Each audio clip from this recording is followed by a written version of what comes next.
आ गया वीडियो, बेहतरीन वीडियो। शायद मैं अपनी बात को उतने अच्छे से नहीं कह पा रहा, हमारे पास जो एक दूसरा कहने वाला है वो उस बात को अच्छे से कह रहा है। पार्टी से मत जोड़िएगा, एक हिंदू को हिंदू की तरह से देखिएगा। पाकिस्तान जितना ट्राई कर रहा है हम डिवाइड हो, हम उतना ही यूनाइट हो रहे हैं। बिल्कुल एब्सोल्युटली। आइए, इस वीडियो को आपको जरूर देखना चाहिए। आज तो मेरा 100% नुकसान होने वाला है, फुल कॉपीराइट जाने वाले, धनादन धनादन। आइए, हनुमान बहुत शक्तिशाली, इस वीडियो को सुनिए और इससे सबक लीजिए। लेकिन उनका पूजन इसलिए है कि वो विनम्र बहुत है। जब लक्ष्मण को मूर्छा आई और भगवान ने सोचा कि मेरा ये 3 मिनट का ये वीडियो है, सुनिएगा, इसको अपने जहन में उतारिएगा, बहुत काम का है। सबसे बड़ा संकट कौन हर सकता है? देखो, भगवान सबके संकट हरते हैं। भगवान के जीवन पे संकट आया तो उन्होंने किसको पुकारा? उन्होंने हनुमान से कहा कि तुम जाओ और संजीवनी लेके आओ। तो जब आकाश में हनुमान चले तो सूरज निकला हुआ था। आकाश में तो सूरज होता ही है, दिन कभी डूबता नहीं है। हमारी माँ पृथ्वी हमें गोदी में लेकर हमारे पिता सूरज की ओर से पीट कर लेती है। माँ को दोष दे नहीं सकते तो पिता को दोष देते हैं कि दिन डूब गया है। दिन कभी डूबता नहीं है, दिन तो निकला रहता है। सूर्य कभी अस्त नहीं होता। कैलाश मैंने गाया, क्या कभी अंबर में? तो बेटा, सूरज कभी डूबता नहीं है। तो सूरज आकाश में मिला, और अगर सूरज इधर निकल जाता जहां लक्ष्मण लेटे हुए थे तो भगवान के जीवन का सबसे बड़ा संकट आ जाता। उनका भुजा जैसा भाई, जिसे वो अपनी भुजा कहते हैं दाहिनी, वो पृथ्वी छोड़ जाता। भगवान सहन न कर पाते, तो इतना बड़ा काम करने गए। और कितने ताकतवर थे, पंचतत्वों में से एक पवन के बेटे हैं।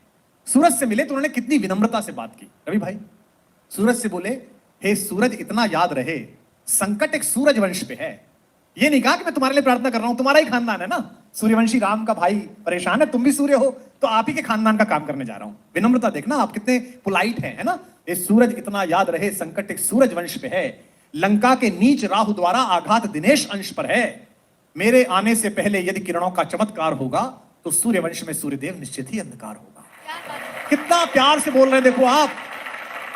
इसलिए छिपे रहना भगवान। जिसने राम के अलावा किसी को भगवान नहीं माना वो हनुमान सूर्य से कह रहे हैं, इसलिए छिपे रहना भगवान, जब तक मैं जड़ी पहुंचा दूं मैं, बस तभी प्रकट होना भगवान, जब संकट निशा मिटा दूं मैं। आशा है स्वल्प प्रार्थना, ये जरा सी प्रार्थना सच्चे जी से स्वीकारोगे, आतुर की अर्थ अवस्था को होकर करुणार्थ निहारोगे। 8 लाइन की विनती के बाद धीमे से अपना विजिटिंग कार्ड दिया सूरज को। शक्ति पाना, यश पाना, लेकिन विनम्र रहना। आशा है स्वल्प प्रार्थना ये सच्चे जी से स्वीकारोगे, आतुर की आर्त अवस्था को होकर करुणार्थ निहारोगे। अन्यथा क्षमा करना दिनकर, अंजनी तने से पाला है, बचपन से जान रहे हो तुम हनुमत कितना मतवाला है। अन्यथा क्षमा करना दिनकर, अंजनी तने से पाला है, बचपन से जान रहे हो तुम हनुमत कितना मतवाला है। और धमकी भी कैसी दी, ये जो रवि भैया खड़े ना आपके बगल में, इनके इलाका जहां से शुरू होता है वो धमकी ऐसी दी जाती है कि इतना गोली मारेंगे कि खोखा बेच के करोड़पति हो जाइएगा। लेकिन हनुमान जी ने कैसी धमकी दी, कितनी विनम्रता से। ऐसा कोई नहीं बोलता, ऐसे बनना सब। आशा है स्वल्प, अन्यथा क्षमा करना दिनकर, अंजनी तने से पाला है, बचपन से जान रहे हो तुम हनुमत कितना मतवाला है। मुख में तुमको धर रखने का फिर वही क्रूर साधन होगा, बंदी मोचन तब होगा जब लक्ष्मण का दुख मोचन होगा। तो साहब, ये ताकत के साथ विनम्रता। अब हनुमान जी से ज्यादा ताकतवर तो कोई है नहीं। महाबली, बलियों के बली, महाबली हनुमान। और उनका ये जो रूप, जो व्याख्यान जो इन्होंने किया, व्याख्या करी, मैं नहीं समझता कि इस देश के अंदर इससे बेहतरीन व्याख्या कोई हो सकती है। और जहाँ तक मैं राजनीतिक तौर पर बिल्कुल भी इनको, राजनीति में जब थे इनको बिल्कुल पसंद नहीं करता था, लेकिन 2 चीज़ें हैं। एक, महाराणा प्रताप को लेकर इन्होंने जब वो कविता पूरी गाई थी, और एक ये, जब भी इनको धर्म के बारे में सुनता हूँ तो वाकई में बड़ा कुमार विश्वास को देखकर बड़ा तसल्ली होती, बड़ा मज़ा आ जाता है। और मुझे ऐसा लगता है शायद राजनीति में इन्होंने अपना समय बर्बाद किया, शायद राजनीति के लिए कभी बने नहीं थे। और बहुत अच्छा हुआ कि इनको राजनीति में इनको ऐसा धोखा मिला, क्योंकि हमें धर्म का एक आदमी यदि मिलता है इस प्रकार का तो ये बहुत हमारे लिए सौभाग्य की बात है। हमारा बेनिफिट इसी में है कि राजनीति में कभी ना जाए, और ये इसी प्रकार से ऐसे ही हम सबको सुनाते रहें। अब कॉपीराइट स्ट्राइक आएगा, उसको देखेंगे। पाकिस्तान जितना ट्राई कर रहा है हम, हाँ ये कमेंट हो गया। हमें पॉलिटिकल सही नहीं होना, सच कहना है। नितिन जी आपका बहुत बहुत धन्यवाद। जी बसंत त्रिपाठी जी, कोई पॉलिटिकल करेक्ट नहीं होता सर यहाँ पर, है ना। Fundament gang, thank you, please help us unite Hindu. जी मोंटी जी, धन्यवाद आपका। तो सर ये कुल मिला के इतनी सारी चीज़ें आपके सामने है, तो कुछ लोगों को लग रहा होगा, कुछ बोले ऐसा नहीं, अरे मार देंगे, काट देंगे। ताकत है बोलने की नहीं, और जब बोलना तो कितनी विनम्रता के साथ बोलना है, हनुमान जी से ज़्यादा कोई नहीं जानता। तो इनका बताने का स्टाइल, अब देखिए बहुत सारे लोगों को लगता है, मैं भी यहाँ आता हूँ, तमाम सारी बातें करता हूँ और आप लोगों के साथ जुड़ता हूँ, कुछ लोगों को लगता है कि भाई हम ऐसा क्यों, हमको तो बिल्कुल कट्टरता के साथ बात करनी चाहिए, फलान करना है। मैंने विनम्रता का आपको एक छोटा सा, जो शायद मैं जितनी अच्छे से मैं नहीं कह पाता उतने अच्छे से उन्होंने कह दिया, और मैं समझता हूँ मुझसे 100 गुना ज़्यादा बेहतर उन्होंने आपको समझाया और आपको समझ में आया होगा। और एक चीज़ बता दूँ, हम लोग के अंदर जो ईगो है, हम ये कर लेंगे, हम वो कर लेंगे, हनुमान जी को पता था वो सब कर सकते हैं, प्रशांत जी धन्यवाद। उन्हें पता था वो सब कर सकते हैं, कभी उन्होंने ये बोला नहीं कि मैं ये कर दूंगा। आप सोचिए, जब जैसी जरूरत पड़ी वैसे बन गए। दरवाजा इतना बड़ा था लंका का, इतना बड़ा दरवाजा विशाल का है। हनुमान जी चाहते एक लात मारते दरवाजा भूख गया। हनुमान जी ने देखा काहे के लिए, अगर मैं बड़ा हो सकता हूं तो छोटा भी तो हो सकता हूं। तो छोटे हो गए, चींटी बराबर, धीरे से अंदर से चलेगा। आवश्यकता नहीं है, काहे के लिए तोड़ना है, not required, why to waste our energy. चींटी बन के चलेगा। अब हो रही हनुमान जी बताओ, चींटी बन के चले, इतने छोटे हो गए, आवश्यकता थी, चींटी बन के चले गए। अशोक वाटिका में गए, सीता जी मिल गई, उनको बताया, बोले मैं ही हूं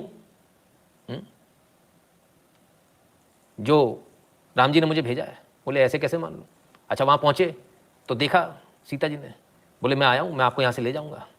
उन्होंने उसे ऊपर से नीचे तक देखा, बोले तुम आए हो, तुम मुझे यहां से लेकर जाओगे तो हो गया कल्याण तुम्हारा। बोले हाँ मैं ले जाऊंगा। बोले सेना भी लेकर आ रहे हैं पीछे से, मैं अकेला नहीं हूं, पूरी सेना लेकर आ रहे हैं। बोले सेना में भी तुम्हारे जैसे ही है। बोले हाँ। सीता जी बोली फिर तो हो गया कल्याण, फिर तो कुछ नहीं होने वाला, मैं समझ गई। तो पहले तो अपना परिचय दे में बड़ी दिक्कत है, तो अंगूठी दिखाई तो उनको समझ में आया। बोले भाई तुम्हारे जैसे तो हो गया कल्याण। अब हनुमान जी को अपनी ताकत तो दिखानी थी, उन्होंने कहा ऐसे कैसे काम बनेगा। तो उन्होंने उठाया, पूरे पेड़ उखाड़ कर फेंक दिए, बात तुम्हारी। बोले सीता माता नहीं मान रही कि हम छुड़ा पाएंगे, हट आप तो अब ताकत भी दिखा दे। अब वो तो समझ रही चींटी से बन के आया है, दे सारे पेड़ जड़ से उखाड़ दिए। ठीक है साहब, सीता माता को भी समझ में आया। तो हनुमान जी जहां पहुंचे वहां कोई और पहुंच नहीं सकता था।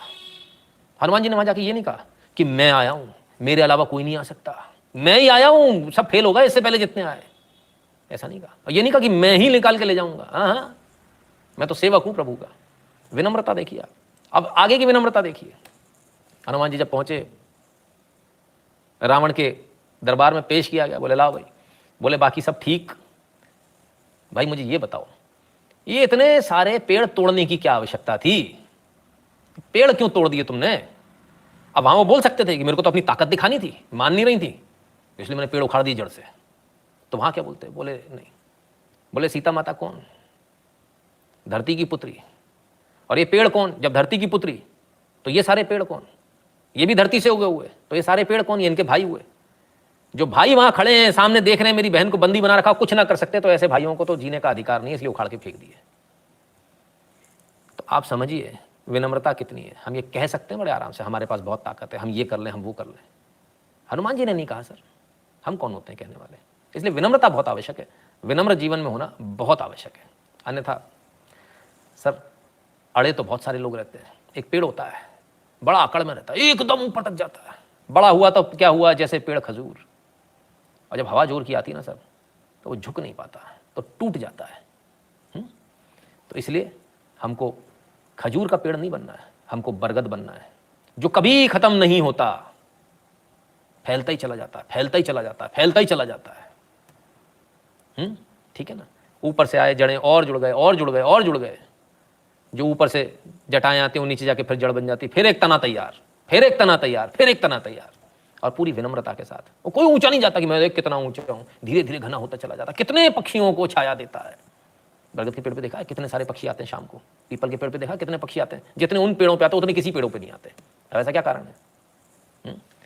तो सर इसको समझना होगा, हमने बड़े बनना है, हमने घने बनना है, विनम्रता के साथ बनना है, अकड़ के नहीं बनना है।